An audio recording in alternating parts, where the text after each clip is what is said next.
Alright, this is Randalicious. Welcome to the 22nd Hexis podcast.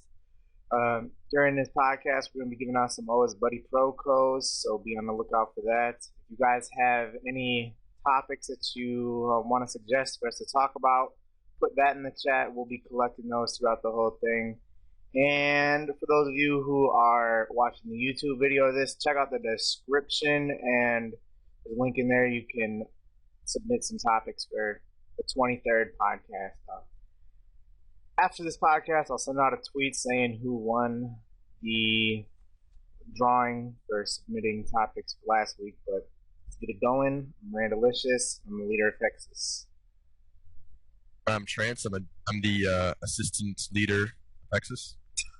Assistant to the leader. I'm Trickool. I'm the FK Sailing. I'm a general in Hexis and the guardian and preserver of the old school trail. Hey, I'm Matto. I'm a goat lover and I'm a sad cooker. I'm Racer. I'm rank 10 overall. Alright, start off with the first question is, back when death actually mattered and random events existed, did you ever die to a random event?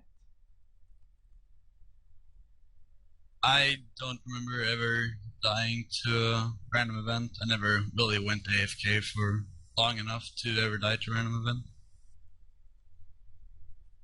Yeah, me neither. Maybe some feathers or something. Or some lobsters. When I was fishing, but other than that, I don't think so. No, when randoms were a thing, I always logged out of my account when I went to go and do other stuff, as you should. You didn't leave your account while a thing dies.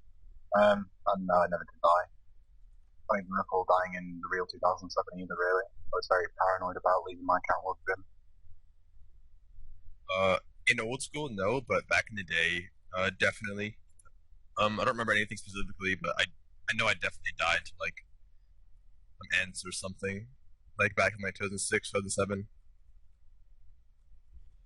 I don't recall ever dying to anything random before. I mean, I've died from like one death that I had. It was real early on in old school. I was I don't even know what the fuck happened. I think I just started playing Xbox in the middle of a Slayer task. I was at Aberrant Specters, and I just forgot that I was playing Runescape, and I died. Lost like a Zerker ring, fire cape. Was pissed, but it's a random event, no. That was one death that actually mattered. We're talking about deaths in general. I died to Smoke Devils like 6 times getting 99 Slayer just because I was shit at watching my prayer. I once equipped a Rune full on and died. Oh yeah. By the way, Randy, did it matter because you lost a lot of stuff or because it was embarrassing? Oh, it mattered because I lost a lot of stuff. I mean, this was like, I'm gonna say like May of 2013. So, I mean, I was pissed that I lost a fire cape, and the Zerker ring was like 3-4 mil, and my bank was maybe only like 25, 30. I see. Yeah. It was some rough times. I don't know. I just forgot that I was playing. Just started playing Xbox. Died. Alright. If you guys didn't play for efficiency, what unique account builds would you guys make? They provided an example like an Hobby, PKer, a Zerker, or Ironman, something like that. It'd probably still be maxed, honestly. If I didn't play for efficiency, I'd probably still go for all 99s. You know, a lot of people who get all 99s aren't even efficient, so. I'll probably also go for max, but if I wasn't really efficient, I don't think I would be going for XP post. 99 is skills, I'll probably just be PVMing or PKing. Yeah, I'd also max. If not, I'd be a 100 heal. No, but I just enjoyed maxing. I've never really looked into any of these specific builds listed. Staff of the Dead Cure is a cure I never even knew existed. That's why he didn't say it. You did say a Staff of the Dead Cure. No, I did not. I did not. I know damn well I didn't. Maxing is fun, and it's something I like to do. I like knowing that my character can do everything, like having a quest cape and all skills 99 is just nice to know that you can do everything in the game, even though maxing in itself isn't entirely efficient if you are going for turn roll, like going out of your way to max. Right, if I didn't play efficiently, I'm kind of same answer as Trance. I still would have gone for XP regardless of if I played efficiently or not.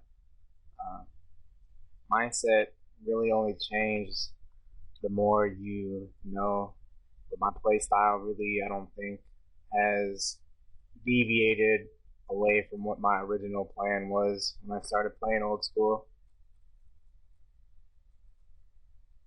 Yeah, probably same for me, but if I didn't care for this account anymore, I would probably start like an Ironman, same as MMORPG is doing, like get all drops and eventually go for maxing on that. It seems like a pretty cool goal, but I'm just addicted to EHP, I guess. Yeah, I mean, I'm not gonna sit here and say, oh, I'd make an Ironman account and try to get all drops or I'd do PVM or anything like that, because that kind of stuff doesn't seem appealing to me, so I don't think I would do anything like that. Yeah, just a personal thing, I guess. Alright. Other than bigger problems with the game, like you already know, what are the other, perhaps lesser known or smaller problems that you think need attention from Jagex before they continue to expand the game at the rate they currently are? I guess not bringing out too many content in one go. Like, they should slow down and take things off their plate, because the things they are doing right now is just overwhelmingly, like, there's so much stuff coming out right now. It's hard to like keep up with it. Just calm down for a little bit and take things one step at a time, and not do like Zia and sailing and all that kind of shit in one go and like mix it all up. It's just very confusing for the community too. Just to interrupt and clarify the big problems that we're already aware of that were listed in the chat with 6-hour AFK methods, Zulrah being OP, and general inflation. No, Remy didn't list them.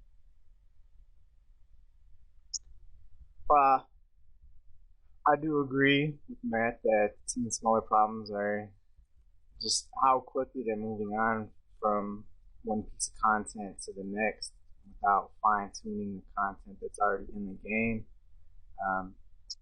When Trickool said that, he mentioned inflation. That was not included in part of this. He made it up on the spot. Oh, was it not? Or Zulrah directly linked to inflation. Well, it is a piece to the puzzle, but it is the OP-ness of Zulrah. It's the only piece to the puzzle. There are Really? many other things. There are many other things that add on to the inflation. I mean, Trance, I don't know why you took your name out of this. You were the last one, you were kind of going on like a little tangent saying like all the inflation from everything. Yeah, like, you said besides the things that I went off a tangent on. So I have nothing to say. I feel like inflation, as said previously, is kind of a problem that some items are really expensive just because of how much GPU is coming into the game. And one way of solving that would probably be to nerf the store, because that's one way that a lot of GP comes into the game. I mean, even with Zulrah, Zulrah is like the main source of like items that bring GP into the game. But if the store wasn't as OP as it is, then not as much GP would come into the game. I feel like nerfing that would at least do something. Just one drop and like more sword skills is all we need. Yeah, for me, what Matt and Randy said is on point. The fact that they're attempting to just shit out content after content after content rather than focusing on building on the stuff that they've already got, I think is an issue. The fact that they still seem to be sticking with Zaya and they've got parts of the map. It's the stream is DC'd. Oh, that's good. No, I keep going anyway because it's Camtasia. There's just parts of the game that could already be building on with a piece of content is there rather than just saying, you know, is 50% of the current landmass, let's just start from scratch and build on it rather than building up on existing content that's they need a bit of love.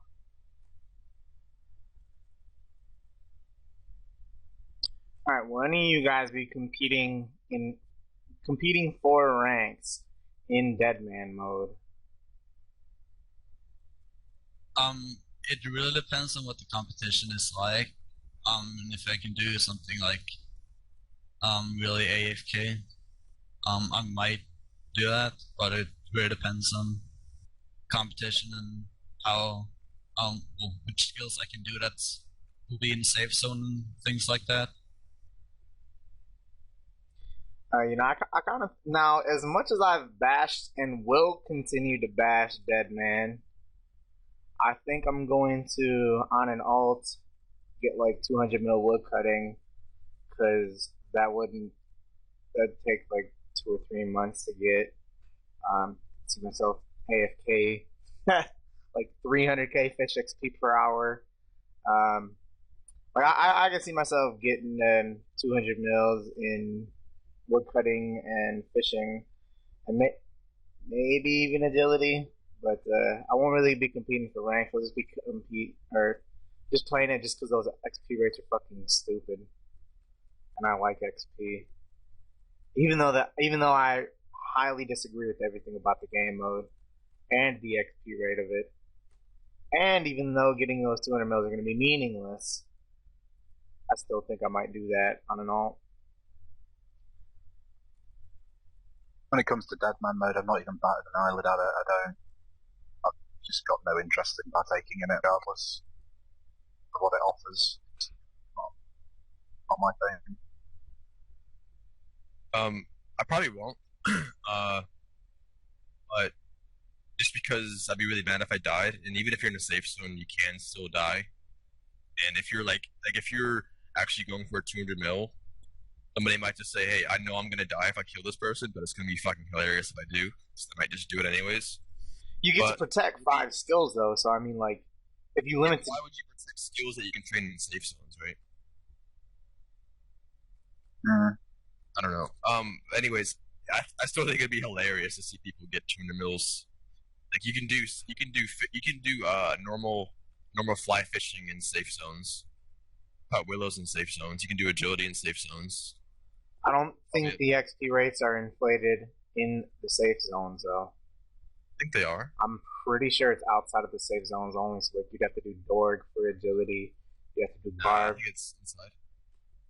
If someone in the chat knows for sure, please let us know. But I was pretty sure you had to be outside of the safe zone because of someone was saying like Dorg will be the agility method. I could be wrong. But I mean, no one's gonna kill you at Dorg. I know. If they do, you can see them from a mile away. Yeah, it's a no for me. I don't like the whole concept of losing experience. Because, like, if you die and you get hacked or something on your account, you just lose your items, but that doesn't mean you lose your stats and everything. But yeah, I'll just watch streams and stuff like that, but I won't personally play it.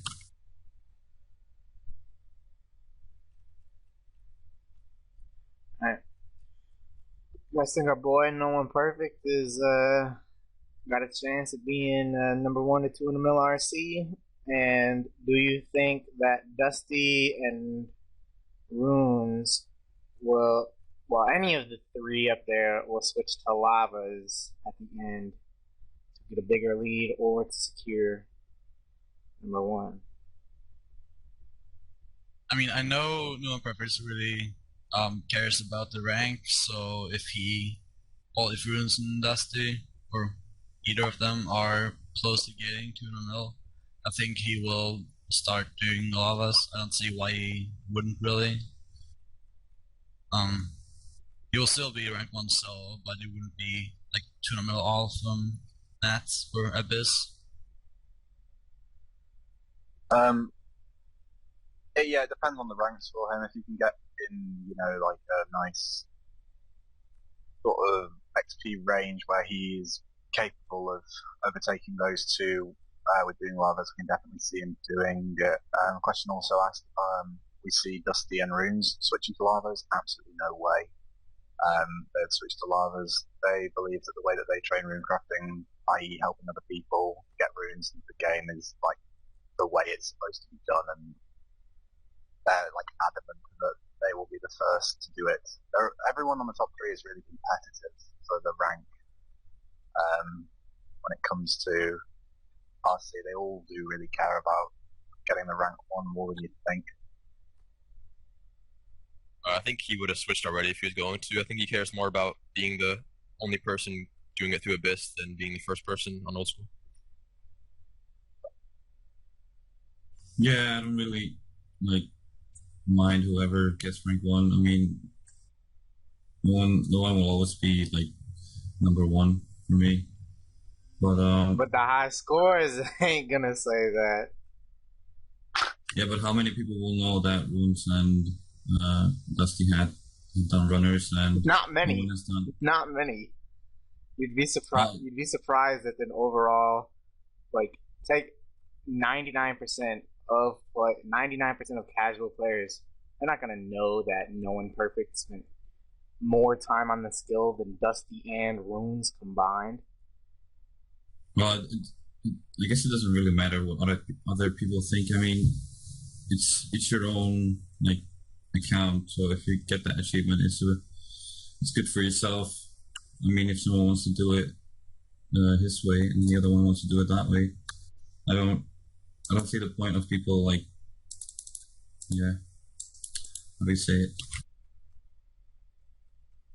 I think you said the only reason why he didn't get 9 agility in mining was because he cared more about the rank than doing it all through Abyss. Well, he didn't really say he didn't care about doing it all through Abyss, but he cares about the rank. Oh, I guess we'll have to wait and see. He's a very secretive person. Not secretive, just no one speaks to him. I'll answer any question you have. Yeah. Alright. Okay. Moving on, someone said, did I use any kind of macro keyboarding or any kind of shit to do darts? If not, I don't fucking know. Macro? I say, fuck you, you say potato. If not, how was I able to maintain around 2 mil flesh an hour? Or this is more so in general, but it's really not too difficult with AHK. It's just a lot of button smashing, really. It requires no skill whatsoever. Just 2 hands, pound the fuck out of your keyboard. It's a lot different and similar to Crom Wands at the same time in that at least with darts, it doesn't require any skill. But Crom Wands required a lot of skill. It's just pound the fuck out of your keyboard. That's really all there is to it. No, because he said macro, not a macro. Why does everyone macro? Macaroni cheese.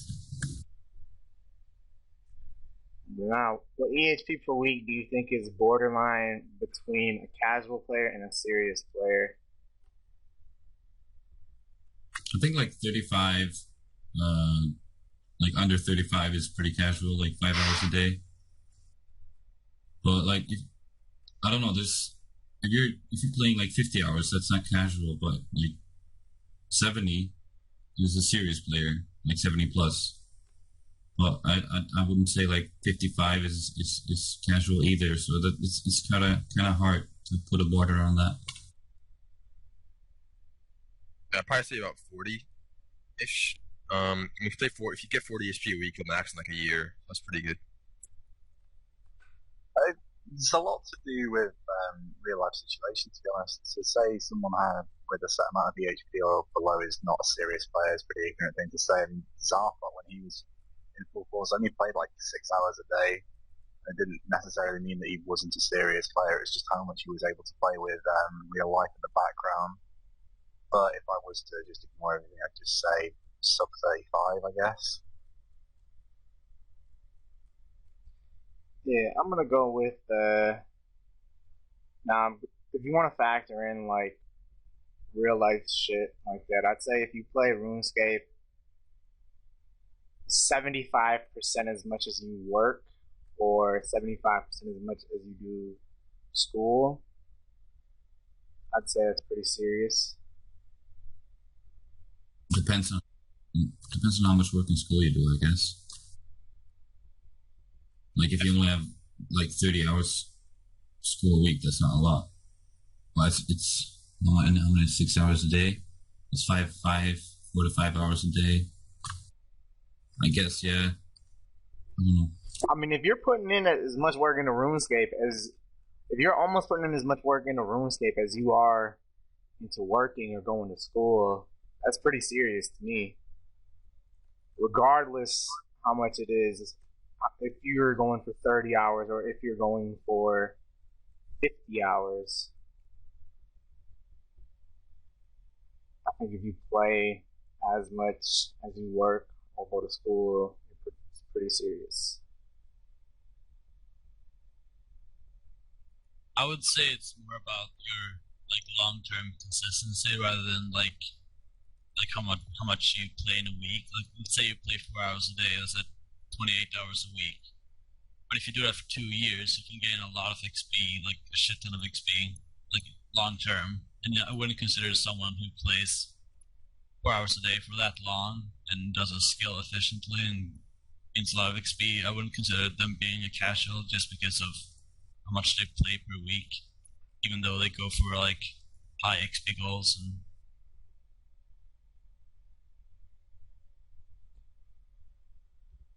all right, got another question in.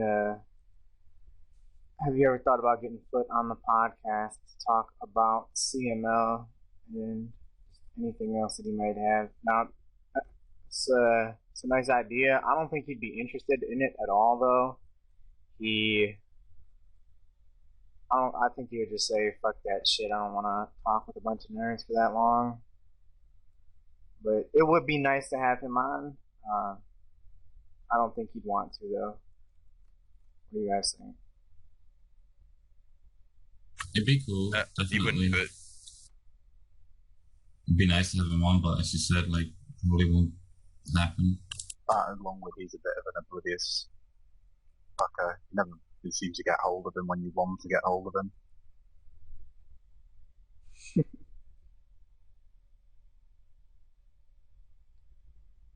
Alright, next question. What do you think of free-to-play players? Is it more impressive what they do because of limited content and slower XP rates, or dumb because they're not playing the real game? I think it kind of depends on whether they are playing free-to-play because they enjoy it more, or if they are like new to the game and they haven't really thought about getting membership because they haven't really played it for long enough. Kind of implying achievements. Are their achievements more impressive because of free-to-play, or dumb because they're not playing the real game? I'm not sure, because if someone plays free-to-play, like, you wouldn't be able to tell if they're doing a free-to-play method of training, so you can just be in a members world and only be doing, well, you could be doing members methods for training, and one would know. So I guess it could be considered to be more impressive, but there would be no way to tell if it actually is or no.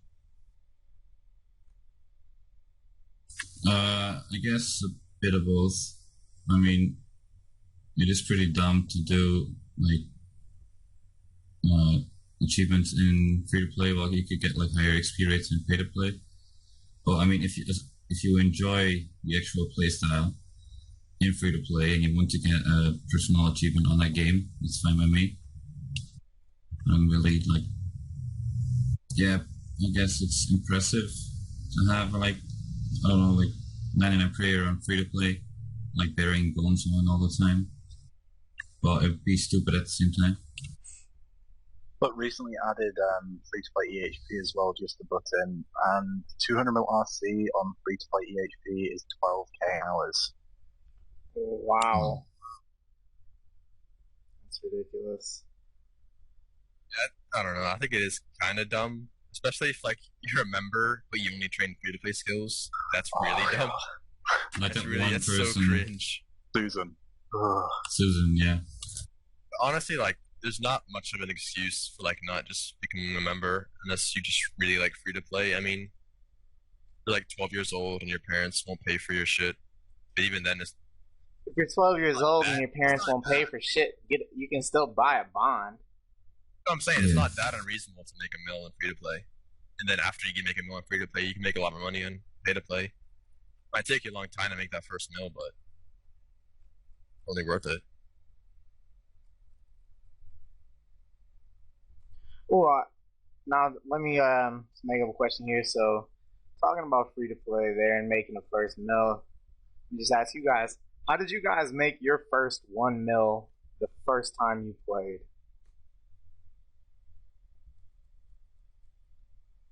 Probably cutting magic logs or some shit. Like the very first mill, like in 2006. Yeah. Like the first mill Yeah, you probably ever had. cutting magic logs or U-logs. I think I got mine from picking flax. A mill from picking flax. Flax was like 100 each. I remember mine very distinctly where I killed hill giants. A combination of killing hill giants, cutting views, and picking flax for my first mill. In this game, at the start of it, I mined gold in the Brimhaven Horseshoe and banked it using the boat. Mill. I think for me it was cannonballs and U-logs, if I remember correctly. I'm pretty sure I chopped U-logs for it. I remember when I got my first 100k, I was still free to play, and like I killed hill giants for a couple days, and I got 100k, and like my money turned to white, and I started like going insane. I thought that was like that meant you were rich. Like your money just changed the color. You're rich as fuck. I remember when I was playing this game for the first time, it was the myth that it changed colour when you got to a bill as well. Went like back to yellow or something, I don't know. All these rumors. Alright. Somebody asked who's the highest ranked female on the highest scores I'm aware of. At a time it was Harmony. There was I was gonna say that. But it's Evil Oak. She's now. she's like rank 35ish or some rank 1 hunter. Alright.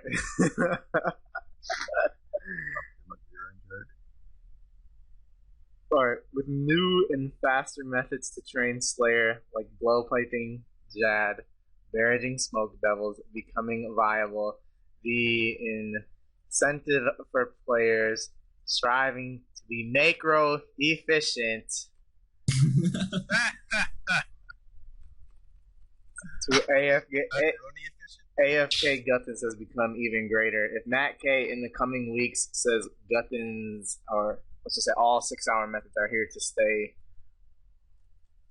will we be re-evaluating a stance on it?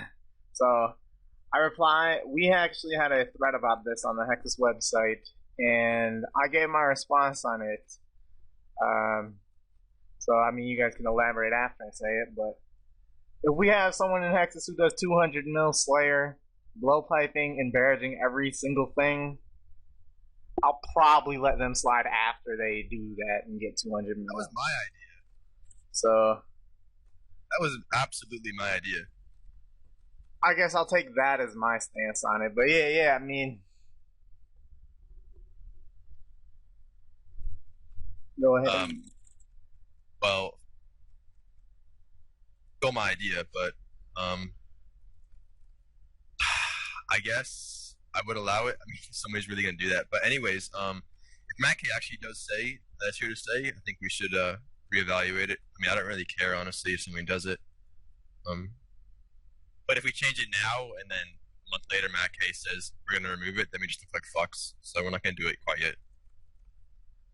I'm definitely open to discussion if in the coming weeks we get told if it is here to stay.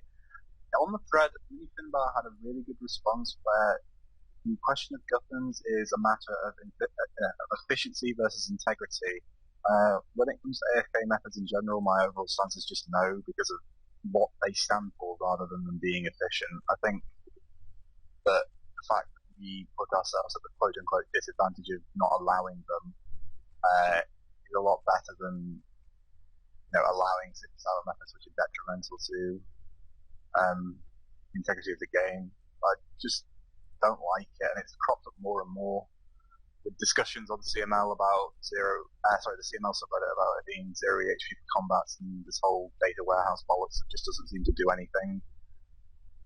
I guess it's a lot more appealing, though definitely up for discussion, but if I was to give a answer right now, just no. The problem is with if you guys say that after you've piped and barraged Tournament Slayer, it's macro efficient to do Slayer as last skill. So the problem would be if it was allowed after Tournament Slayer, you still have to do the combats, but I guess you could stay in Night Resume 24 hours. Well, I don't think anyone's actually going to do it. The point was, people who are arguing to make it allowed are saying, oh, it's efficient, but they're not actually going to do Slayer that way anyways. Yeah. I guess. There's more of a sarcastic response. Yeah. I'm not going to say fully sarcastic. It makes a lot of sense at the same time. I like to play with the mindset of doing Tournament all, even though it's unrealistic. But I mean, if I factor that in, and I play with that mindset, I would do it if it was allowed, but it's on you guys, so. It's not a dictatorship, it's a democracy. With Randy on top? I don't think so, man. Who's the one who made the change a year ago? I wasn't even in favor of that shit a year ago, and you motherfuckers are, oh, we need to get rid of that. Alright. If you could add or delete one rule from RuneScape, what would it be? Probably delete player harassment, just because someone's actually harassing you. Just someone ignore this or hop worlds and stop being a pussy. What did you say? You talked way too fast. I didn't even hear a word. I said player harassment, because you can just add somebody to ignore or hop worlds, and you should stop being a pussy.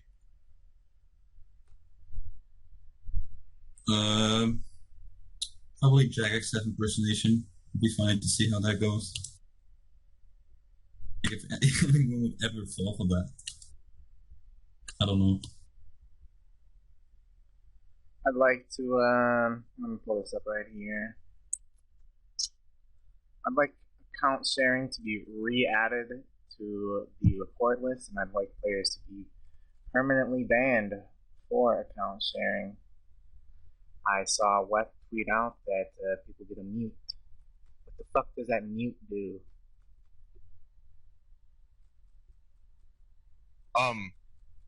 While we're on the topic of account sharing, did you guys see that Reddit post? And Matt K said that nobody on old school's ever been banned for account sharing, and then somebody said, well, what if somebody was abusing account sharing to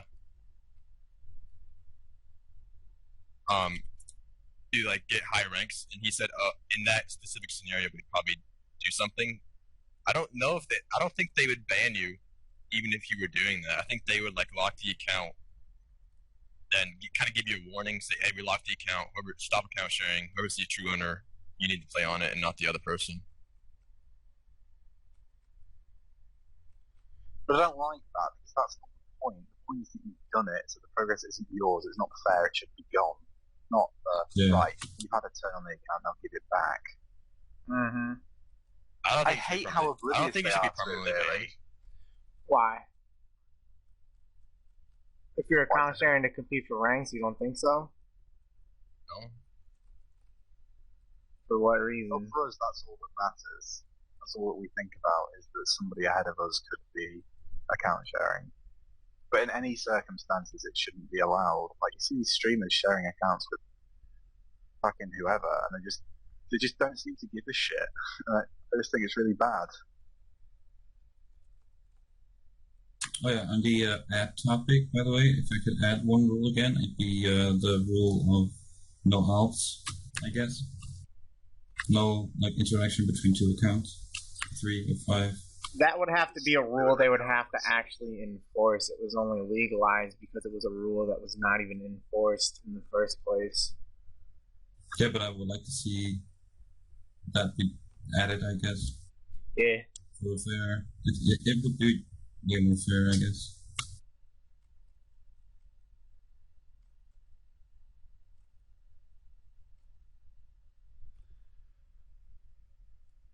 Alright, when Old School was released, did you guys think that you would play it as seriously as you have or become a top player?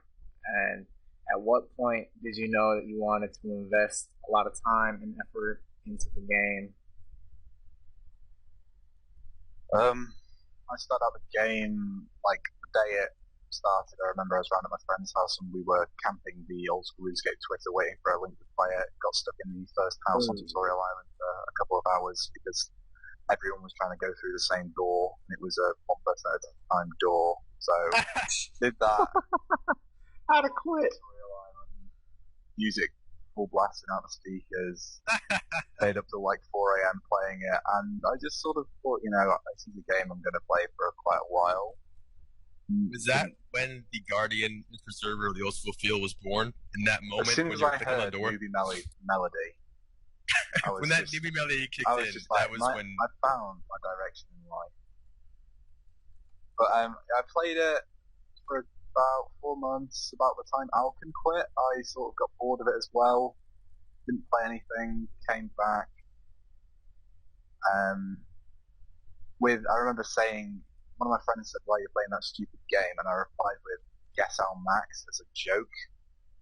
And I had absolutely no idea I'd be investing this much time into this game. The part where I started to become more dedicated to playing it long term and invest a lot more time into it was about November, when I first joined Hexis. And I was just around November of 2013. Yeah.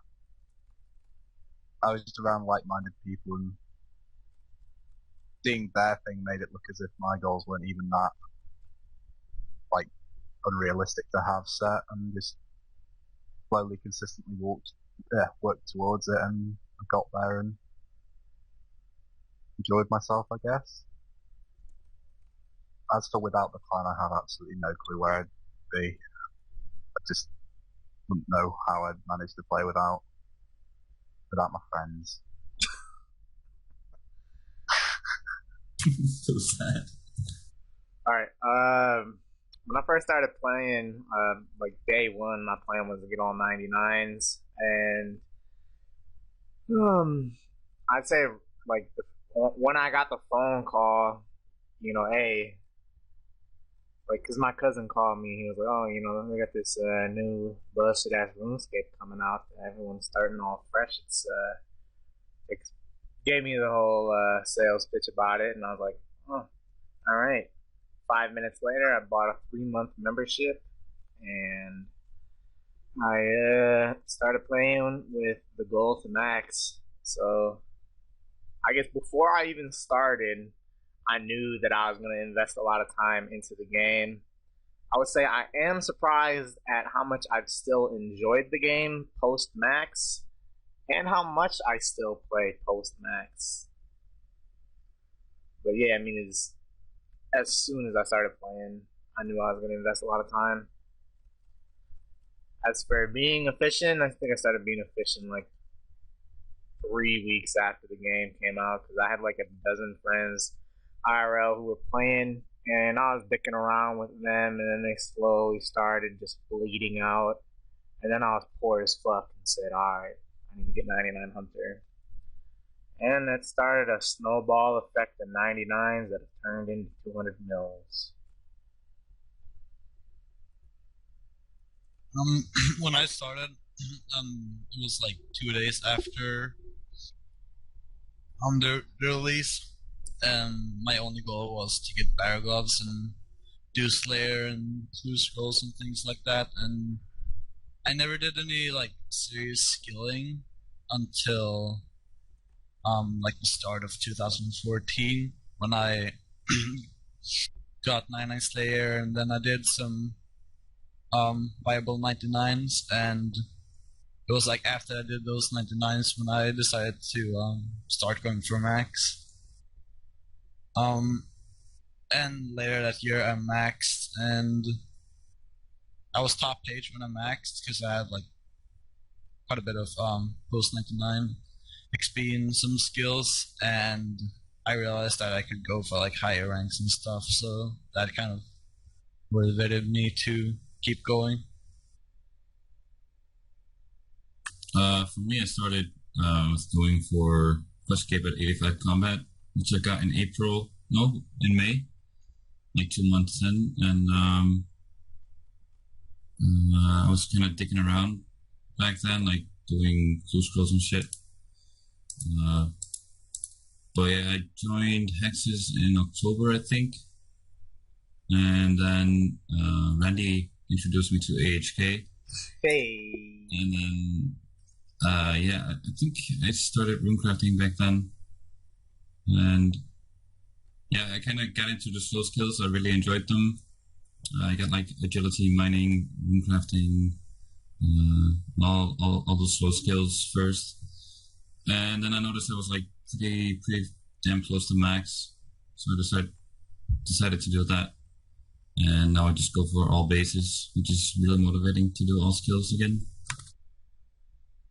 Yeah, I definitely didn't start out going for max or anything. I think my first goal was Runescape as well, and I got it, I think, in like early April of 2013. And then I kind of quit after that. And then maybe like late, like maybe the summer of 2013, I started playing again, and then I went Hexis in April last year, and that's when I kind of started playing a lot. I think there was like an EHP comp, like my first weeks in the clan, and I did like 120 hours. That really motivated me. About well, a bit before this time last year, I remember it. No, that was like 15, 16 months ago. I did like a 120-hour agility week or something. On my first week. I thought it was the rune crafting one, because that was me and you were both in the Bulls comp, and you got like 134 hours, and I was second down with 60. Yeah. Oh no, but I was on like the recruit team or something. Were you even on my team? It might have been like a free for all based on like rank. Yeah, that was. Yeah, it was free for all rank.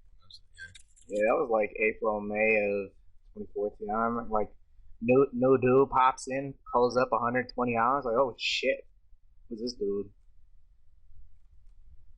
I think everyone here said, Razor, when did you join Hexis? Only because everyone else said when they did. March 2014. Alright. Oh, you're pretty late coming, weren't you? Yeah, I guess. And I've been dicking around here shortly after Old School's inception. I think I joined in like mid to late March. Early When did you April. get Gen? That's a good question. I think I got it in like June of 2013. Yeah, like Height Gamer, who was a top 10 at the time, EHP or TTM wise, he started burning out, and you know, I pretty much was his replacement because like the way that Fire had gens, he was pretty adamant on, okay, we need a European gen, we need an American gen, we need an Australian, New Zealand gen, and then myself, or well, his self. And I probably wasn't the best choice for gen at the time, but I was the best American available. And when Height, who was an American, started like bleeding out, I kind of replaced him. So yeah, it's I'm gonna say June of 2013. Been a while. All right. When it comes to efficiency, what is the biggest misconception that people have? That we have no life. That's all I get. Probably that, like, try hard with high APM every hour, every day, where lots of times I just go back and watch a stream, watch a movie. I do something that's relaxing, like agility or something. Mm. Also, misconception is that agility is difficult. Hey, I know. Looking back on 150 mil agility, I couldn't remember a single second of it. For me, though, yeah, it's all,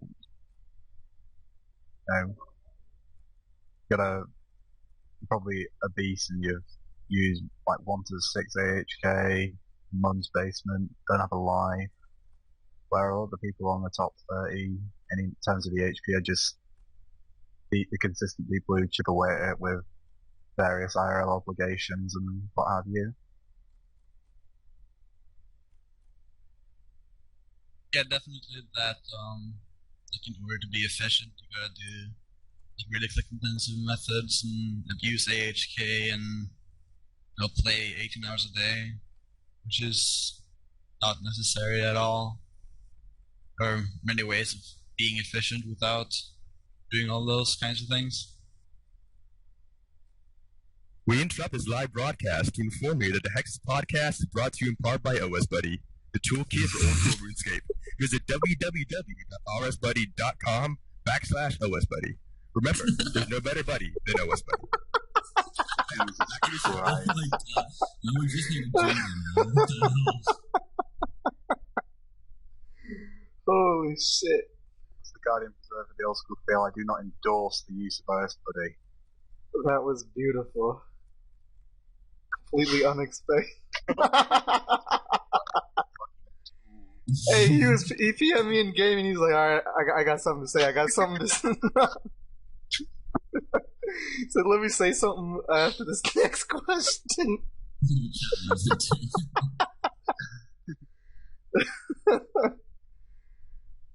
Oh shit. Alright. Would you like to see... No, we talked about this a little earlier, but we didn't give our opinion. Would you guys like to see the EHQ rate for combats to 0?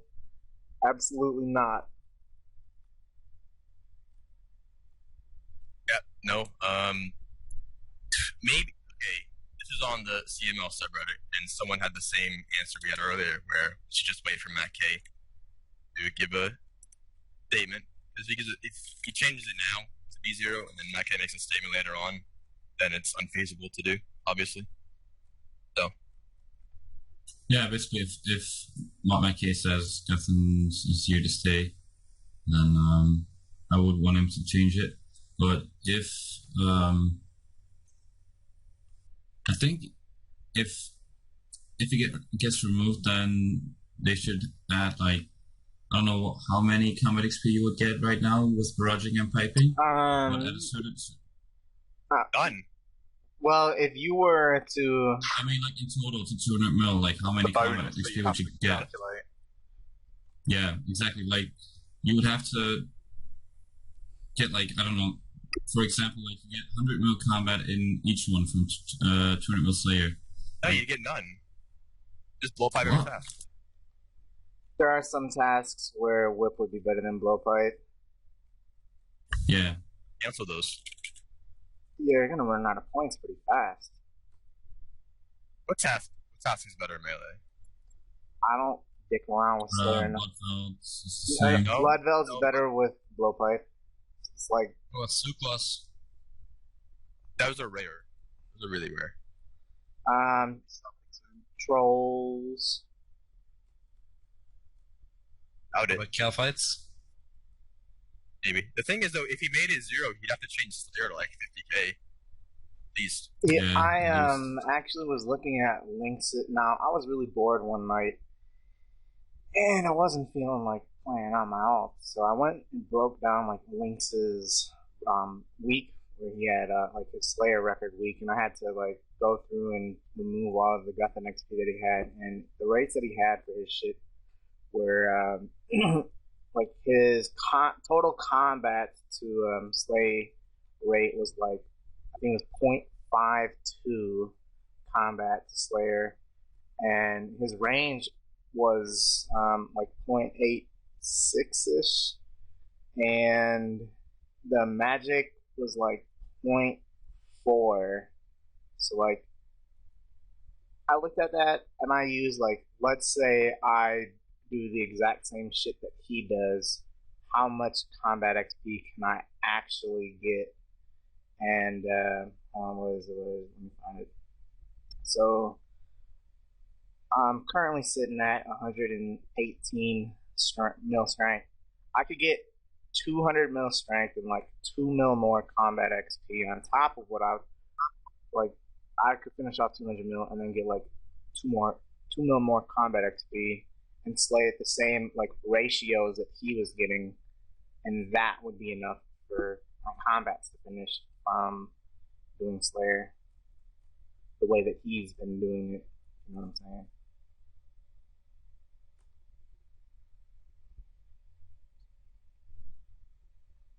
So, go ahead.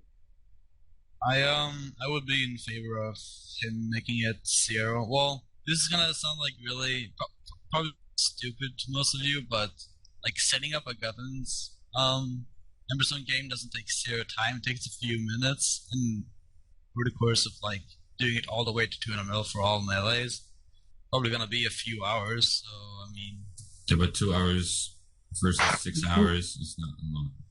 yeah, but I mean something. I mean 2 minutes. Did I say 2 hours? Yeah. I meant 2 minutes versus 6 hours is nothing. The input you get from the output you get is just. I mean, 0. it's really insignificant. So never Yeah. mind. You can make it like 10 in 1 hour. When you get into it. Yeah. 20 hours. 20 hours maybe to 200 mil. Yeah. In a selfish world where I cared about my EHP rank too much, I'd say yes, but I just I'm not sold on it just Does that yet. help your EHP rank though? Oh yeah. Absolutely. A lot. There's a lot of people who would gain EHP ranks because they do Slayer without getting melee. Yeah. Mhm. Got to be, like group of people above me who's got loads of combats that just drop down a load. Fastball would be rank 1 again, I think. Probably, close. barely, not for long. It'd be Yeah. close.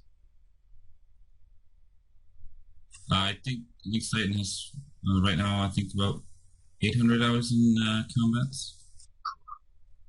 So Must have got a small little lead then. Yeah. Alright. If you could change the name of Runescape to make it sound less cringy, what would you name it to? What the fuck kind of question is that? I would change it to Adventurescape. I think I would take the name Scape completely out of the name. The name is pretty cringy though. No, like RuneQuest. that sounds pretty bad. Like you can say I play World of Warcraft. That's not a cringy name. League of Legends. That isn't a cringy name. RuneScape. RuneScape. That name is weak as fuck, man. I really don't know what I'd change it to, but I like this question a lot. The name sucks. I wonder if it is actually just a bad name, or because people think the game is cringe. They it's just like the mental association between RuneScape and cringe. Going back in time and change the name, it would be just cringy. I don't think so. I mean, if you change the name, like, if you heard someone say that they played like Maple Story, would you cringe as hard as if someone said they played Runes? Yes. Really? Yes. Okay. Harder. What is it harder? Huh? What's that one game with those penguins on it? Isn't it like Neopets or something? No, there's. There's penguin game called I don't know. I don't know. Penguin Club? Club Penguin. Club Penguin, yeah. That name isn't that cringy. Yeah, it is. Ah, Club it's a better name than RuneScape. No, it's Clubscapers. That's even worse. Like everything about the name of RuneScape is just cringy. I think how cringe the name is part of the novelty of it. Never change it.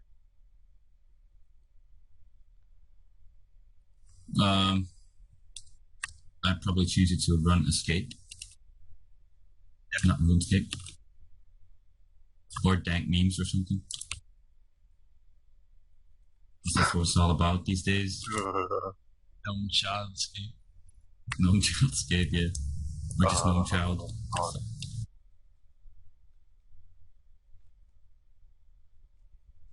Alright. What is your guys' personal favorite moment that you've had on RuneScape? Not necessarily even a big achievement or anything, but it's something that really... Alright, I don't like the wording of it, but it says something that just made you love RuneScape. I didn't see this question. I have no idea. Choosing for so many cringe answers. You don't got anything, Trance?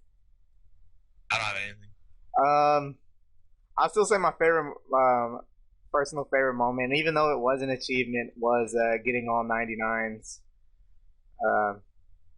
Yeah, that for me will probably always be my favorite moment on RuneScape. I got something.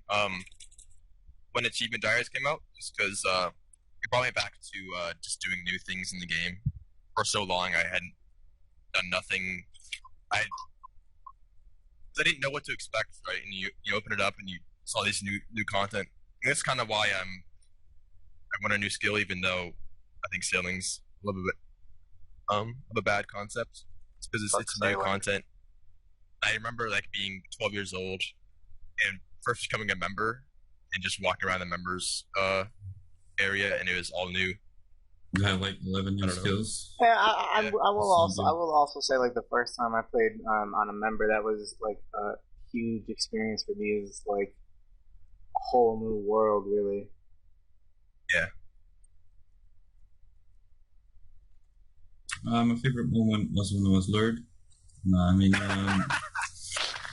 I think my biggest achievement, or my favorite achievement, is at 20 mil all. Favorite moment, I don't know. I guess it's not. I don't have a favorite moment, but maybe I think Hexis is probably the best thing that kept me motivated and helped me throughout the whole journey, I guess. So thank you guys. I think one of my best moments was like when I felt the happiest was probably around 2007 when I started playing for the first time, and I think I was just walking around Lumber's Castle. I'm not sure what I was even doing there, but I was there, and I somehow or someone dropped a black two-handed sword outside the castle, and I just ran and picked it up. There was multiple people running trying to get it. There was probably 3 or 4 people running trying to get it, and I got it, and I was so happy. It was the most valuable thing that I have ever had at that time. And I was so happy. I just went straight to scorpions in the Alucard mine and started killing them, and I was really happy. Said it on previous podcasts, I'll also say it again. The camaraderie at the start of old school was just next. I can't even really describe it. It's just so nice to experience. Just everyone on a clean slate, no microtransactions. Go back in Raw 2007. Just everybody had the same chance at until GP swapping became more of a prominent thing. Everyone had the same chance at everything, and just watching the high scores whilst everyone was still competing to get max first or rank 1 in a stat first or 200 mil in a stat first just was really great. I guess some sort of love for when I maxed, but I remember I just mining and then went in AFK to fish, and that was it. I enjoyed all 2,600 hours of agility very much well. I woke up every morning telling myself how much I loved Runescape. What a beautiful story. Especially the agility part.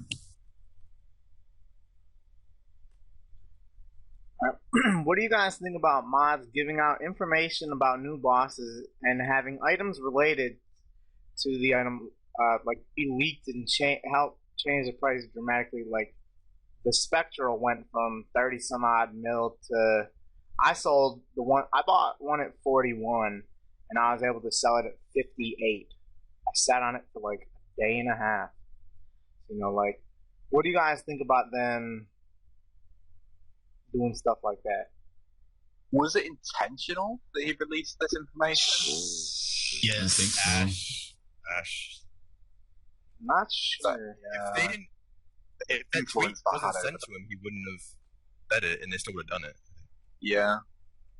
But that was ridiculous, because they were at 60 mil. But I don't know who the hell was paying 60 mil for Spectral. God bless them. Staples. God bless them. What do you think it was going to go higher than 60 mil? Jesus Christ. I don't think Ash would intentionally release anything like that, so it's not, an attempt to manipulate the market. It's just someone asked a question, he gave some relevant information on said item, and stuff happened. The thing that confuses me the most, though, is Ash releases information about Spectral that is useful at Cerberus, and then the next day at the Q&A, people ask for the drop rate of the what are they called? The crystals, and then they say we don't want to release any drop rates to not mess with the prices. You already did that with Spectral. Why not with the fucking crystals? I think the thing I hate most about it is that if you didn't have a Reddit or Twitter account, there's no way to know the Spectral does anything. Mm-hmm. Yeah. It's not in the patch notes. It's not in the dev blog or anything like that.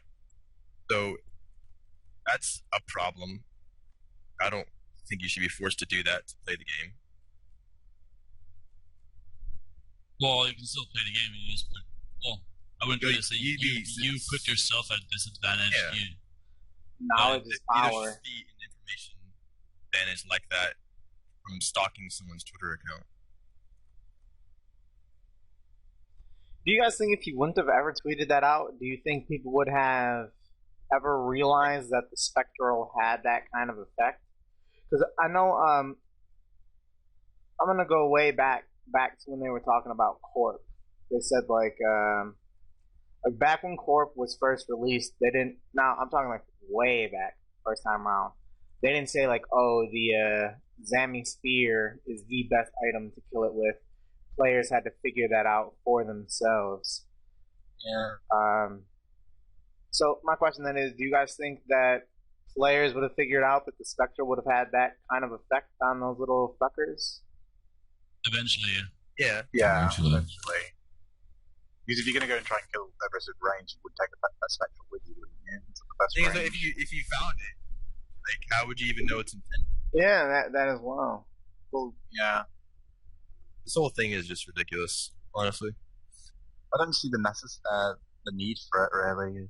They were just appeasing people who wanted a use for the Spectral, and they did it they did it the wrong way. What way do you think it should have been done?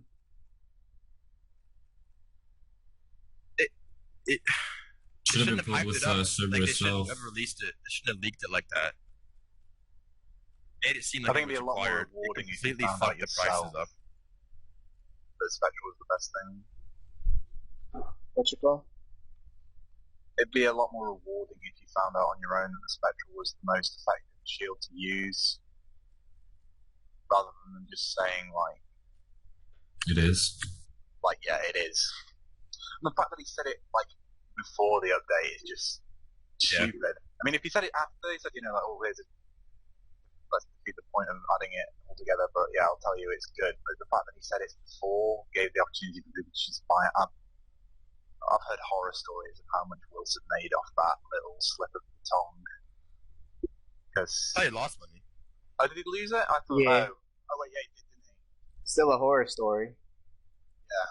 Horror stories of just the influence. he He's has got over- Matt said that he made a butt fuck amount.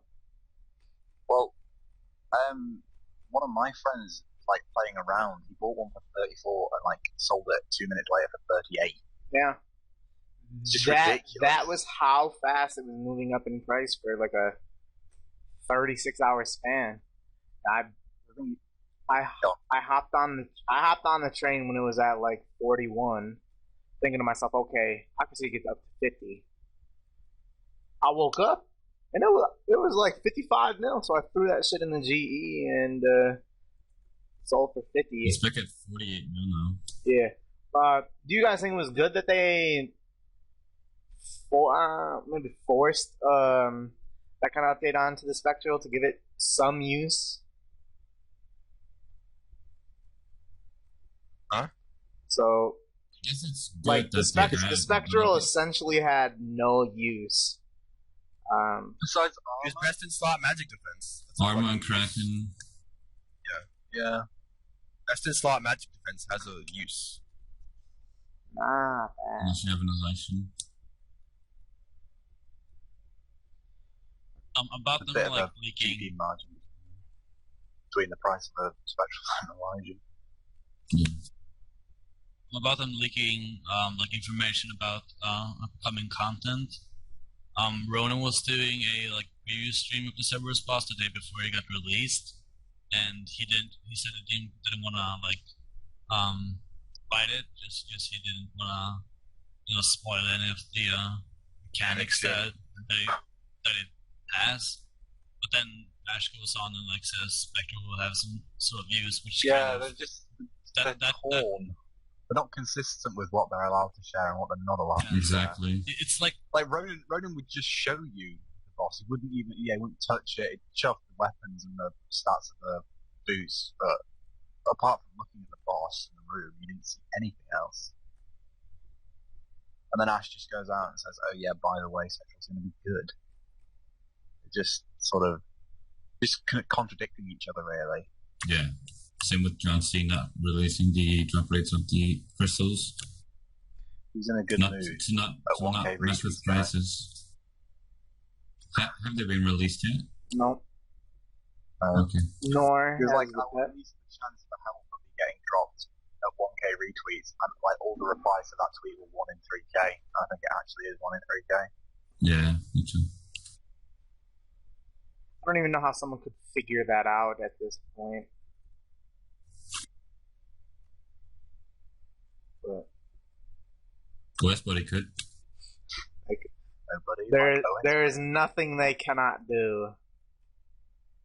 Exactly. Alright, let's move on then. If RuneScape had never came out, where do you think you'd be right now? What game do you think you'd possibly be playing? I think we're possibly playing something on console, like Battlefield. Well, I'll be playing Battlefield on PC. Probably be playing Battlefield and maybe CS:GO. I'm not even sure. What could have happened in like 2.5 years, but sometimes I think about it, like where would I be without RuneScape?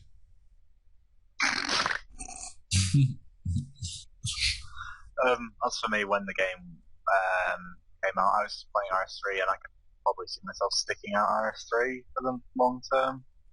Maybe I've played RuneScape pretty consistently on that and all, so yeah, I'll probably just stick with that until I got a bit tired of it. I really played console. I don't know. I'd probably just from not play at all. I don't think I've ever played any games beside RuneScape. I think I played a little bit of just Cause 2 and GTA, but not anything significant. So if RuneScape wasn't here, I probably won't even be gaming. Probably go out more, drink more beers, I guess. Maybe go to the gym, but it's just experience right now. I'd be a Hearthstone pro. I would definitely be playing. Right now, at this very second, that RuneScape not came out, I'd be playing Xbox One, playing the newest Madden. Do you guys think competition is higher for the Skilling Cup this year? And if so, who do you think are the top contenders for the 3 to 5 spots in it? Assuming that us and Solus would again finish 1 and 2. I literally have no idea who is competing in the Skilling Cup besides Solus and us. Not even that, though. I can't really think of another Skilling fan on the top of my head besides Requiem. They Yeah, can pull it out of the Requiem. bag. I have no idea, though. But I don't know, Requiem is pretty new, so I don't know the team spirit, I don't know how it is in that clan. The competition is definitely higher this year. There's, I mean, if you just want to look at it based off of last year, Solus is better than what they were last year. So just by default, the competition is going to be better. And there are more clans out there who are going to be competing for that 3 to 5 spot. Requiem, Skill and Sanctuary, Z Skillers. I don't know how much of Relentless is left because like their top ranks merge with Requiem. But there's a lot of people out there, and competition is going to be a lot higher, just based on the fact that Solus is better than what they were from the year before. All right. If the Skilling Cup was the top 5 players from each country, I'm sorry, if the Skilling Cup was where the top 5 players from each country were on a team, who do you think would win? Which country? Yeah, America. I think America. I think America would win. America beat the shit out of Finland. We'd Depends what they're doing. Me, Randy, Harm. and then fuck knows what else you got out. Still, Jebram, I guess. We can get him on foot. Foot's American. Yeah, We would sweep the Skilling Cup. If you we played just like America versus Scandinavia, it'd be a different story. Oh, absolutely. But Well, if you're talking about America, I think that's like talking about continent versus continent, if anything. well, there's Canada. Canada Canada would have a good team. What do you mean? Killers representing the snowy north. Killers, Alkin, Andrew, there's a couple other people up there. Oi. Well, they wouldn't Oi, stand a match. Oi, If it was a team Europe, AJD. Fuck out of here, continent. Team Europe, drum gun, Squomy. Drum gun sucks. Well, you're talking in terms of consistency. We're talking about a skilling cup. Yeah, You fucking go to the Willows. This is a skilling cup. Willows or pillows? Country by country skilling cup. Not fair, 'cause America's big. You don't have to be big to have talent. Look at Finland. Look at Finland. Finland's the size of like an average sized state in America, and they'd be one of the top 3 countries in a skilling cup.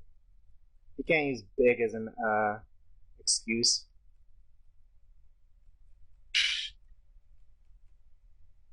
Larger quantity, more talent. More chances of talent. Exactly.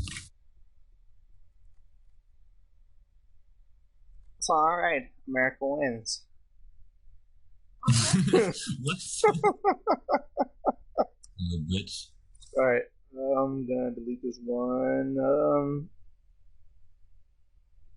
So apparently this was discussed on the most recent Q&A. I don't know anything about it, so if someone who knows more information, please chime in. But apparently they were talking about releasing corrupt dragon weapons that are only available to free-to-play players. What would you think about something like that? Trance, you always watch Q&As. What do you got for us? Be fine. I guess they would do the Revenants. You kill the Revenants and you get these corrupt dragon items, which They are not said best in it'd be slot. available via the Bounty Hunter store, and they'd be unique to free-to-play players. If they do So, Bounty Hunter, that's kind of lame. Would it? That's kind of lame. That's really lame. You can just It's buy just- things They're not off releasing of new them, content. right? They're just adding an item in the game. That's pretty lame. But it really only affects free-to-play PKing, which I don't care at all about. If anything, they shouldn't add it because getting free-to-play players more content means they'll get less numbers probably. So probably not. I just don't see why a free-to-play oriented update is necessary. I don't really see why. It's not even a free-to-play oriented update. It's a free-to-play oriented update for a minor part of the community of free-to-play as well. It seems a waste of time. Well, Even doesn't this seem like something that people feel like free-to-play wars would be able to use? Like So Yeah. how big is the free-to-play wars community? bigger than the pretty big. Castle Wars community, and they seem to have to Haven't run you every seen single the video? Castle Wars Mhm. update by those motherfuckers. There was a free-to-play clan war not too long ago, like last week, and it was in like level 40 wilderness. And every fucking square was packed with people. I think every Sunday there's like large free-to-play wars, for like 2 hours or something. Exactly. I think it would be nice to have like a little higher tiered weapon for free-to-play that would go. As of course, it's corrupt, so it will degrade over time. But I think they should implement a bounty hunter into free-to-play, so they could get like emblems too, but maybe like, I don't know, instead of one emblem you get 25k points instead of 50, something like that. I don't know, a bit balanced.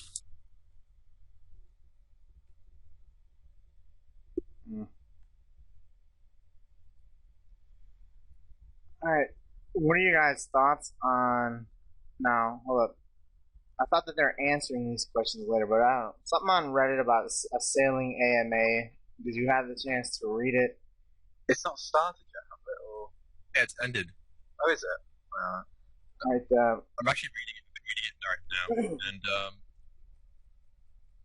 the answers John is giving seems pretty inconsistent. Somebody asked him if shipbuilding would be the best XP, and I think the way John interpreted it as, will shipbuilding be the best average XP per hour? Which obviously it wouldn't. The average XP per hour of farming is like 50k an hour, right? You do it 10 minutes a day, but you average 50k an hour all day, right? Way John interpreted it, I think, was that, where you can get 100k an hour actually sailing and exploring, or you can actually spend 10 minutes a day but actually be more efficient. Like, I really don't know where their stance is on shipbuilding yet. because the way that they were saying... But he did say shipbuilding will be like checking health on farming crops. I can't imagine. That sounds so bad. Yeah, I can't imagine it would take that long. Go to the dock and tell them to build a ship and then come back. Like, it's still gonna be the best, most efficient method.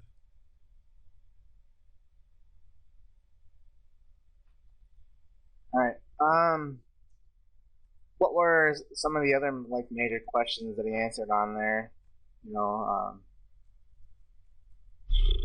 have to read it. aside from me, I don't know. Like, if sailing was released and it was like farming in that shipbuilding is the best in terms of time spent per hour, would you try to rush it and navigate out and shit like that to get this chunks of XP from navigating, or would you just do it strictly as if it were farming? Very efficiently. Yeah. I really hope that navigating is the best XP. I think that the shipbuilding should act as a money sink, and essentially how items less money. Wow, money and items sink. Good God! And like depending on how much you invest into that shit, that will determine like how much XP you're going to be able to get while you're navigating. You know what I'm saying? I definitely need to take a look at this and read it when we are done. But they said that they're going to be having a devlog coming out soon. So I guess we'll learn a lot. They're going to be the fourth vlog? Yes. They will be polling it this month as well. Do you guys think they're going to poll it in a similar fashion to Artisan, where they're just going to keep polling it until they realize we don't want it? Yeah. They said that if it failed only slightly, they'd keep polling it. Tweak it. Okay, so we could expect this to wait up a month or two of polls and dev blogs and failed polls and tweaks. All right. Yeah.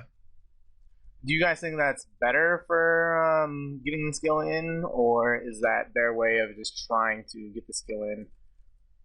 Well, they tweak it if it failed. I'm okay. As long as they don't force it. I'm okay with them repolling it a couple times, because I'd say that's more so just to see where we are at, not let's see should this pass now or not. I think they are putting in too much effort in death blocks and shit like that. Like, really, I don't think they're putting in enough effort. Neither do I. I think they should pull first, like, they've ever done. Maybe Everything's so vague. I understand it's like the early days, but it's just all so vague. Yeah. No, go on, though. I think they should have put out, like, maybe a poll after, like, the 3 death logs, and, like, if they even want sailing in the first place. Do they want doing a survey, do they want it? I don't think there was enough information known about the skill for them to. I think they're doing a survey at some point before they poll it. They're doing a survey on the poll. They are going to do one. Oh, okay. Or they actually poll it. Will that be kind of similar to the survey that we filled out earlier this year with like 6-hour methods? Yeah. Okay. But I'd be interested to see what that result will be. Yeah, but I don't think it'll pass first time. No. I think it really has a chance of passing. I think it's especially more like 60% right now. If they pull it several times, I think it's got a lot of potential to pass. I'm getting pretty mixed feelings on the community. I mean, I think it's a bit more than half once sailing, but I've heard a lot of no's. So, but when you said that I don't think they put enough. I don't think they put enough effort into dev blogs. They're not really. I don't know. I don't think they're clear enough, and I don't think they are as in depth as they should be. You said that they should poll it before they make all these dev blogs and stuff, but players need to actually know what they're voting for. I mean, even based off of just these 3 dev blogs alone, that's not enough information to know about to vote on should this be a new skill or not. Yeah, I didn't really mean like poll. I mean more like a survey. Do you really want another skill? If it was sailing, They want it more than anyone. Yeah. Yeah, I mean, the feeling I'm getting is that the skill is being forced on us just because they want another skill. They want to see the game grow. But I think that they don't really know that if the community really wants another skill and if they could see sailing actually being a skill in the Well, it's game. double negative because they don't know if the community wants a skill and they're not describing in enough detail what the skill will offer. Yeah. Like, even with the sailing AMA, Trance said that the answers were vague and varied and inconsistent. The dev blogs have been really half-assed and again just vague. I wouldn't Just say not- half-assed because they Talking don't. about a new skill and they have 4 lines about what's going to happen.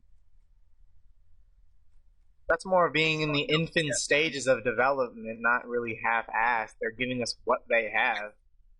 I think telling us what the most efficient method of training it will be is Well, a I pretty just big want to know thing. more about each aspect rather than just you're going to be able to do this, it will do this. You're also going to be able to do this, it will do this. Like, they're not going to say, what's going to happen as you level up. Are you going to be able to have more ships? Are you going to be able to? You'd be able to Just- put certain add-ons onto your ship. I've been saying it past however many podcasts that sailing's been about is that the reason that most of us are so just automatically go to no is just because we haven't been told enough about it too early. For me, Also, the shipbuilding, you can the reason they're so set on doing shipbuilding is because one of the big things is you can sell your ship to an NPC after you make it. that I think like, absolutely has to I don't go. understand that. That You're is using- retarded. You're using mahogany planks, which are supposed to be a GP sink, but they're not because of Zulrah. And then you get GP back. I weird. don't understand It's this. stupid. I really disagree with being able to sell your What ship. I've gathered from it so far is that it was going to be like construction, but instead of tables, you build ships. Farming, but instead of trees, you check ships. And dungeoneering, but instead of dungeons, you do oceans. That was I I'm like okay that. with the dungeoneering thing, but we don't have this. That, if it was to come, that's the way I'd like to see it be done. Yeah, Rather than this another fucking daily just checking on a fucking boat.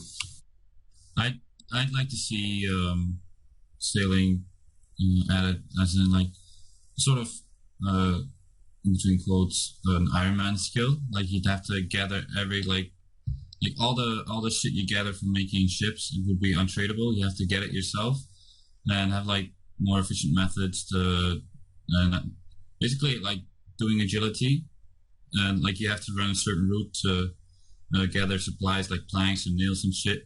And you have to go to your ship, build it, then you have I don't to like go that. around. That'd be It's not like really any- cool. That'd be really awesome. I'm on the fence, but it's not like any other skill, which is cool in that aspect. But at the same time, Wait, I reckon so it you- wouldn't take long for you to get bored of it. Say you ship off to an island, you go to the island, you chop a tree that gives untradeable logs, you turn those logs into planks, and you make a ship. Yeah.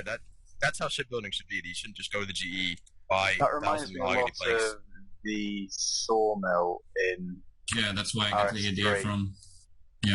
where you get like a list of stuff to do, and then you've got to go and get it, and it's all untradeable. And I guess I'd like to see it more trained that way than I would, just whoever's got the most money can just grind it out. Exactly. Don It'd be- did say that he does plan on offering a viable method to train it. It'd make a lot more sense as well. It'd be unfair though, in a sort of way. What do you mean? If stakers have 10 bill. They're not gonna be the Okay, ones okay. training, man. No, but just for example, people with high amounts of cash, like PVMers that only do PVMing after max, that have 2 to 3 bill that could just grind out 99 sailing. I can imagine Like- someone getting 99 sailing, spending 3 bill, then never training after that just to say they were first 99 sailing. Yeah.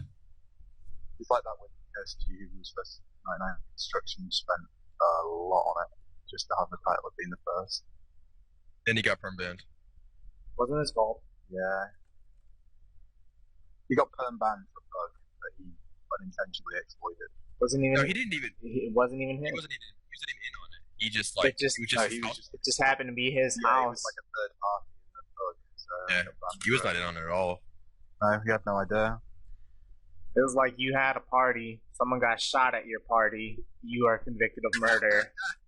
You're responsible. Yeah. The whole construction skill was so half-assed coming out as well. It was a rush job when it came out. It was referred to as a rush job. And in the boxing ring in your house, you could kill a player in there, and if you kicked everyone and the player died, they'd lose their items, and they'd just appear outside the front of the thing. Fatally Flawed. Notorious group called Hack House. One of the most also, ones for doing that.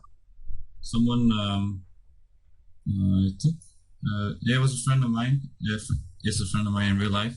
He did that. Like, he had a nice house, got all people in it. Then he, I think it was the death in the house was fixed, but they got people to low health. The house, give the people with low health poison crumbling, they eat it and they die. Something like that. Like, there were a lot of flaws in construction.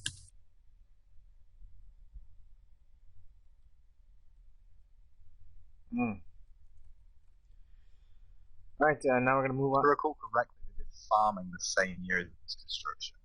Yeah, I think so too. Could you imagine if, like... Farming was 05, Con was 06, right? Maybe within the same year. Like, 12 months, maybe. Yeah. Maybe. Could you imagine skills pouring out that fast now? No. It'd be horrendous. Construction was May 31st, 2006. Also, and something farming was on the year before, so 11 months. Well, the thing they did with farming, if any of you remember, is that they released the seeds for farming about 2 months prior to the skill. So it's just a guessing game of which ones were the best to use. They did something like that with sailing. I imagine it'd be really good fun. Just having to get certain things. Don't give them the idea. You wouldn't know which is the best use. No, they just ask them on Twitter. They'll tell you which one's best. Oh yeah, actually, just say on Twitter or Reddit or something. Alright, Peace point. Gonna move on to an off-topic section here, but for those of you still watching, throw some topic suggestions in the chat, and we'll answer some of those when we finish talking about this off-topic section. So, first one we got is, do you have any hobbies or interests other than Runescape? If so, what are they? RuneScape. I did cycle for a bit on a road meet with my dad over summer. Hobbies, nah. That's like as far as I get with a hobby or a sport. Really, really big NFL and NBA fan. Fantasy football is also a big hobby. Just stuff like this. Sports. Collecting, I like collecting Minnesota Vikings memorabilia and stuff like that.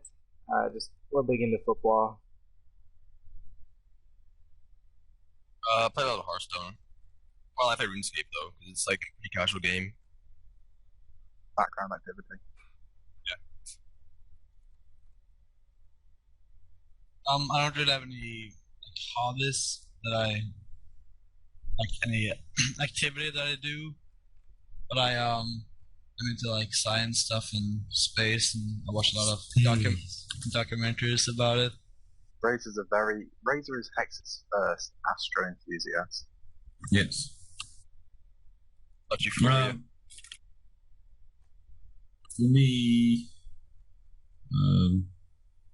I guess I'll from time to time go to a bar with friends, and sometimes do some other stuff, go to a concert or something, go to a movie. Nothing special, really. Do you guys have any pets in real life? I have one cat. but he's outside. What's his name? I just call him Cat.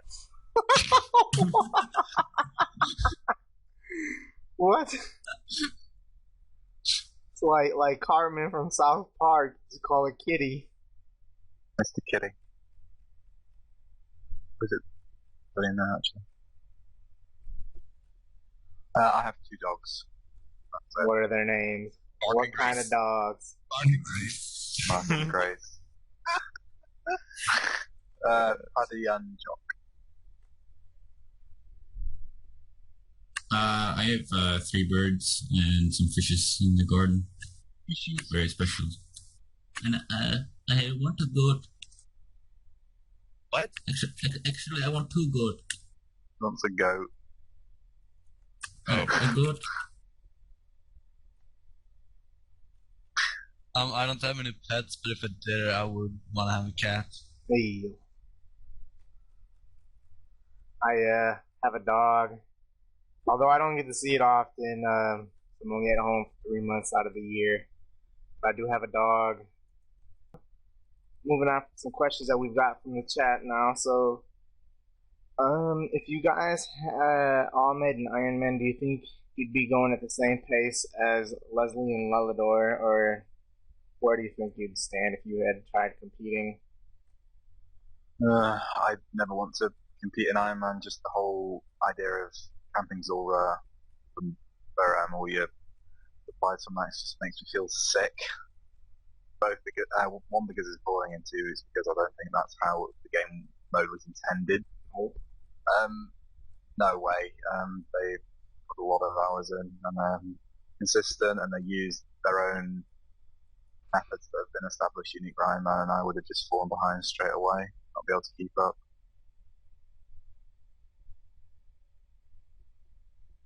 I don't think I'd be anywhere close at all. Probably, if I genuinely tried and competed, I'd assume that I'd be on the top page, but I really don't know. I know that they've got a lot more hours put in. I mean, I do play more than they do, I think, but I don't know if I would take Ironman seriously, so I can't really say.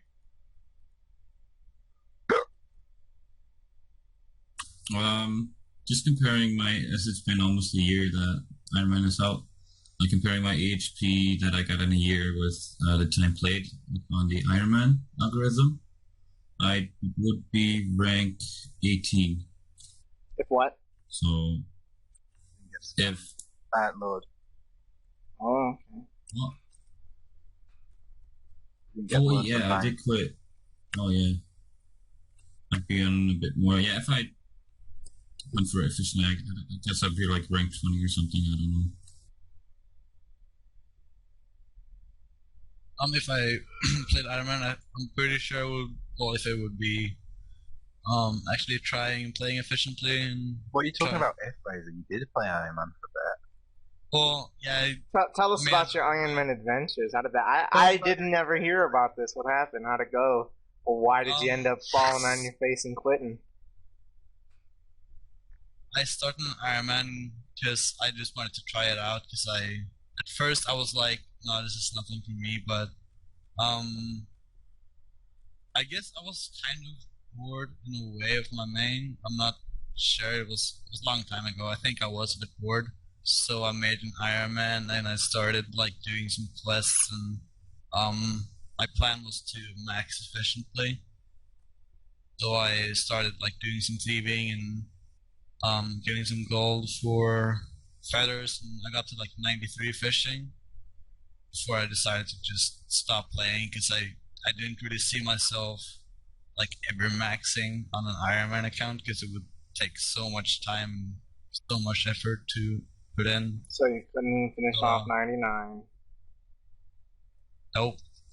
By the way, I was playing my main all the time. I didn't quit my main or anything. I was just AFK cooking and doing some other things. But it's not something that I will. If I would play Ironman ever again, I wouldn't go for max or go for any ranks. I would just do whatever I felt like doing. Alright. So, do you guys have any tips on how to not burn out?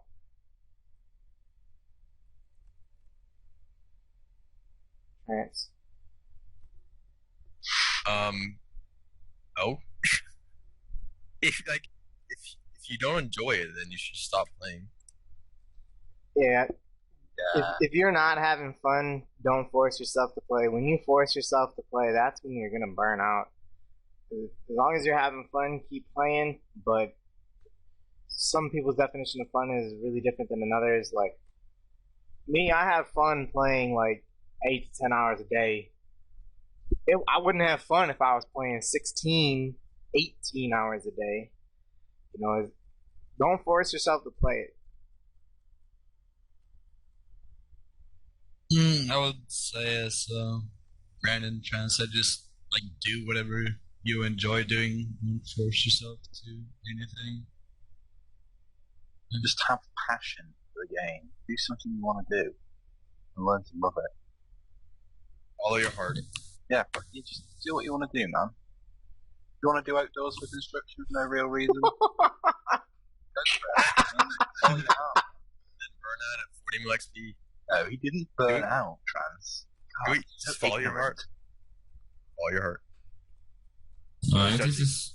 Don't listen to what people say. This is towards, like, if you want to do, like, most of the people hate mining. If you want to get 99 mining, it doesn't mean you have to go straight for it. You can do it in little steps. Like, for example, you just do, like, maybe do, like, mining Mondays or something. I don't know. Like, oh, God. Just divide it. Yeah, Skill hopping's so cringe. No, but Skill yeah, hopping shows that you're not mentally Mining challenged, to be Mondays. honest, in my totally honest opinion, to be fair at the moment. Nah, if you want to do mining, all you've got to do is get Acid Souls videos on repeat for 80 hours.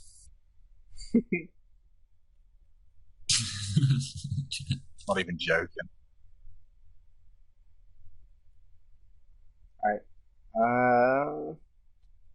Do you guys use Gyazo or Push? It really depends. If you wanna just take a quick screenshot of my Runescape screen, I use Push. But if you wanna take a screenshot of like a specific screen region of But you could do it anyway, Push anyway. You can still use push. yeah, but it's easier with gas. Oh yeah, What's it's so that? much harder to press Control Shift 4 than it is to press Control Shift 2. You got Down syndrome. I don't even know. I use whatever I feel like using. Follow your heart, man. Don't let Trickool bully you into using push. God.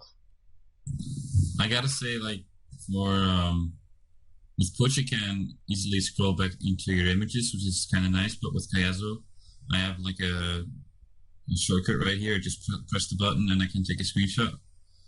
Well, I can. Oh yeah, I can do that with Push as well. Whatever, man. I mean, yeah, And I get it Push saved is, to my hard Push is drive. better, I guess, overall in general. But I use Kayazo because I have been using it for over, I'm such an elitist when it comes to this. I cannot comprehend why people still choose to use Gayazo over Push. It's just so much better. You do so much more with it, and it still baffles me that people use Gayazo when it's around. People don't like change. Gyazo is king. Yeah. Why? What? I Do you use- like, I do you use- like your I 4 use second MS gifs that Paint. you can make? I use screenshot and I use MS Paint and I upload Imager. Because that's the old school feel. There was no pusher guys though in 2007. This You is had to use true. MS Paint. No, No, I use Praise photo still buckets. does that. Fucking photo buckets. You're on my level. If you look in some of his things, you can see the little checkered border that you get on the page. Alright, what are you guys' thoughts on organizing some inter-clan competitions? Suggesting that it might be cool to have clans get in contact with each other more often and compete.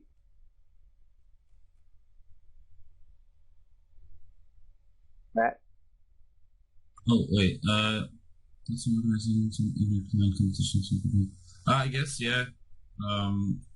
It'd be nice to see. Yeah, we already have the skilling cup, but it'd be nice to see like a competition like every 3 months or something, like every quarter of the year. Just like a friendly, I don't know, 6-hour competition. It ain't none gonna be friendly. Well, We should do fantasy Runescape competitions where you make a draft, pick your players, and then they go hard for a week, and then see who wins. To expand on that, Hexis had a fantasy football draft the other week, and really hate my team, but we've got a Hexis league going on, and looking forward to it. I play NYJ in week 1. My team sucks. Trance team's even worse. Oh no! Yeah. I had some aggressive picks, but you will be surprised. We're gonna pull it out the bag. But for me, the skilling cup's enough for me. Assuming that we actually have a fucking skilling cup this year, they keep pushing it off and shit. I would actually like to have more competitions within the clan. with other clans, yeah. Well, never mind. Nothing. It's good clubs now. Alright. Thoughts on whether or not John C is gonna fuck up Slayer rework or not? In 2 hours, this is seriously the first time we've discussed this. Yeah. Maybe not. Jesus. Um, You're alright with that. I like that. So, alright, it's not even my turn. Go ahead. Well, I'm just going to say that adding Dark Beast to me would be fucking stupid. That's just it. If you could, someone please link the. So John filled out. It's in the shout box somewhere. He filled out like what the Finding it. current chance of being assigned a task was, and like each task has a weight based on a whole bunch of like requirement, like what quests you have unlocked, what your combat level is, and so on and so on and so on and so. Oh my shit. Oh, that's about So shit. everything was like on a weighted scale, and when I actually tweeted him last night because I was looking at that and I was reading on his dev blog that he had there saying like we're removing all of this and this from Duradel, and on me we're gonna add Dark Beast, but they're gonna be uncommon. Now, I had a problem with it that they wanted to adjust anything, and now I still have a problem with it because in the wording in the poll said like you will have an equal chance of being assigned each like Slayer task that you are eligible for. But then he says Dark Beasts are going to be uncommon from me. That doesn't make any sense because it's, according to the poll, it's supposed to have the exact same chance. And then he went on saying that, oh no, that's not the case. Let me actually pull up the tweet that he had if you guys want to give your opinions. Yeah, he said he's gonna do weights. Gonna change it so there's weights, and so it'll still have similar assignment rates, but it'll be assigned differently, like the behind the scenes stuff will act differently. But the poll says everything will have equal chance, so I don't really understand. Let's see. All right, I found the tweet. I sent a series of tweets to him, and I said, let's see, all right, why are Dark Beasts listed as being uncommon for me when everything is supposed to have an equal chance of being assigned? And why are there weighting mechanics being added? The everything based on the wording of the poll is to be equal with no weight requirement, or I'm sorry, no weight being required. Precision of language used is confusing and you don't know what to expect. And he said the chances will be equal-ish to what they are now. Not equal to what they are with each. What's the point of changing? Yeah, I don't get it. Just looking for some clarity. Everything's going to have the same assignment rate, but they're not going to have the same assignment rate. And they're going to be equal-ish to what they are now. They're going to be equal, but not quite equal-ish. I think the Slayer assignment's as good as it is right now. Maybe they should take off Smoke Devils off of me so Duradal gets a bit more attention, I guess. But the thing I have with this update is one of the most... If you don't know what it is, it's a really subtle change that people voted for without even knowing what it meant. And it has the potential to absolutely destroy Slayer in terms of XP per hour. I don't think it will, though, just because of the route that they're... I mean, he's saying it's going to be equal-ish to what it is now. I mean... I don't know. It's pretty confusing, though.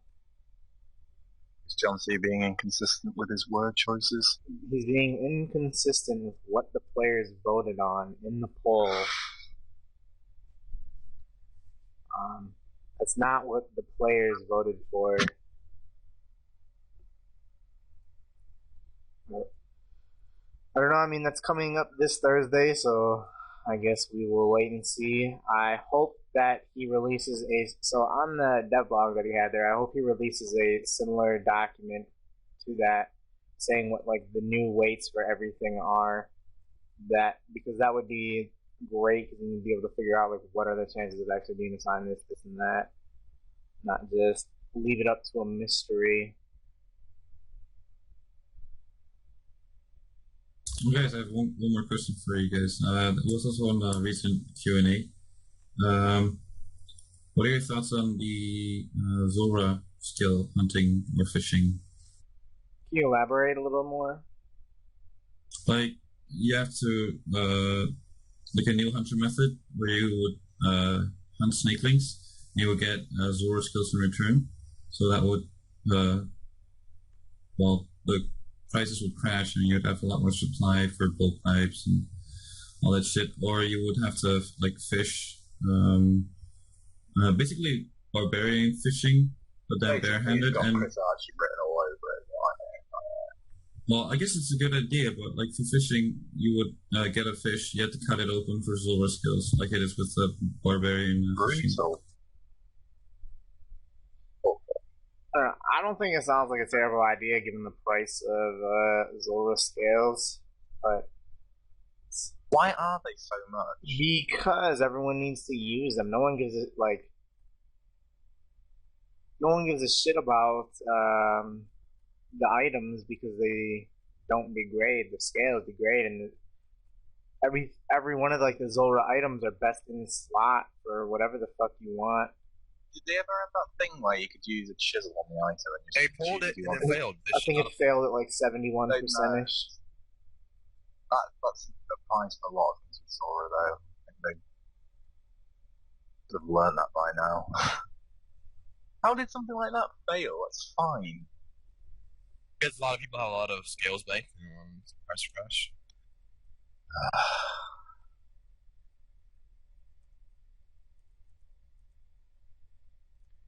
Alright, what do you think about interactive boss at 85 Slayer and AFK bosses at 91 plus? Who put that in there? What? Well, the Abyssal Demon boss is 85 Slayer, and they're trying to make it more interactive than Cerberus, which is 91. We'll say that, and on the first day, everyone will just be doing it like. Oh yeah, they're exaggerating. It will not. No be one in the to kill. It will not be difficult to kill this boss. Do not think that for a second. I hope that they took my suggestion for the Abyssal Sire, because I tweeted Ash like. What? They've ignored you then. Okay.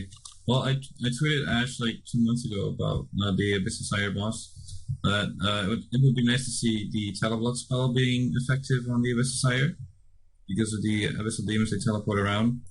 It'd be nice to like cool them down for like 20 seconds or something with the Teleblock spell, so it'd be easier to kill them that way. Yeah.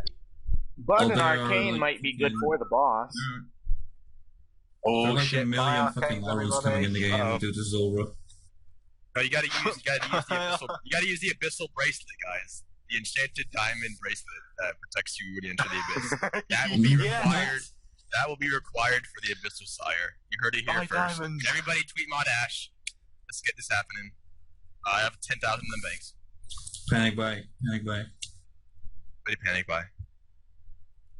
That just makes it so you don't get schooled when you go in the abyss, doesn't it? Yeah. It should have an effect. Logically, that should have more an effect than the Spectral does at Cerberus. Put these fucking ideas in their head. It's not a bad idea, honestly. I was kind of joking, but now that I think about it, it's not a bad idea. Alright. Before we give them even more bad ideas, let's move on. What are your guys' first impressions of the Hellhound boss and its drops? And can someone who's smart enough elaborate on the Smith to Mine XP rates and why they need to be buffed? Trance. I think Hellhound boss, in terms of its drop table, is just about perfect. The skilling drops that it drops are mediocre. They're like, whatever, okay, I got a Zamrak wine drop. Hey, those wine and Zammies, they drop down like 150 each. You go there is for the really good signature drops. That's like you get a signature drop with Zulrah. You're like mad. You'd rather have rework, right, than like a magic. Yeah, thing. that's the big fuck up with Zulrah as well. Is that it's just so consistent with what it drops.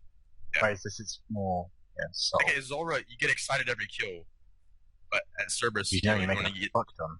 So you don't care when you get a good drop. Like a Cerberus, like you get that crystal There's no drop. such thing as a good drop from Zulrah. They're all equally OP. Yeah, they're all equally good, except for like Onyx, I guess. Us now. That's the best. But God. the Smoldering Stone, the Infernal Pickaxe gives like 25 to 1 mining to smithing, which is really, really low. I think they should at least double it. Like sometimes you'll get 2 smithing when it procs off a sandstone. So it's pretty underwhelming. He said he'd be up to buffing it, but I don't know if it's a high priority for them. You said that it had to be buffed 3 times the amount that it is right now to be even 2 or worth 3. considering. The price of the stone crashed a bit, so now it's like if they double it, that'd be worth it. Okay, so like 12 to 1. Yeah, around there, which is fair. I mean, the terminal axe gives 5 to 1. Playing the fire making, and fire making is like twice as fast as smithing, a little bit more actually. So yeah, it should be about 12 to 1 to be perfectly balanced. It's about 16.6 mil then. It's a turnabout, which saves about 18 hours. I think guess. it's far too minor for the money you're sinking into it. Oh yeah, for sure. You get like 6 mil smithing, and you spend like 300 mil. I was so disappointed when I saw that was what it was. I laughed out loud for like a minute when I saw that 2 XP drop come up. That's to be a joke. I think that the thing for woodcutting is perfect as it is. Oh yeah. For mining it is just fucked.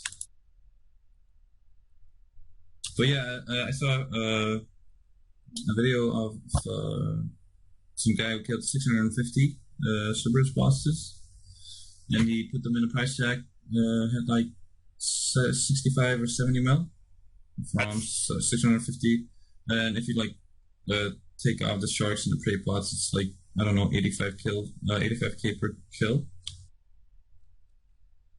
Pretty good.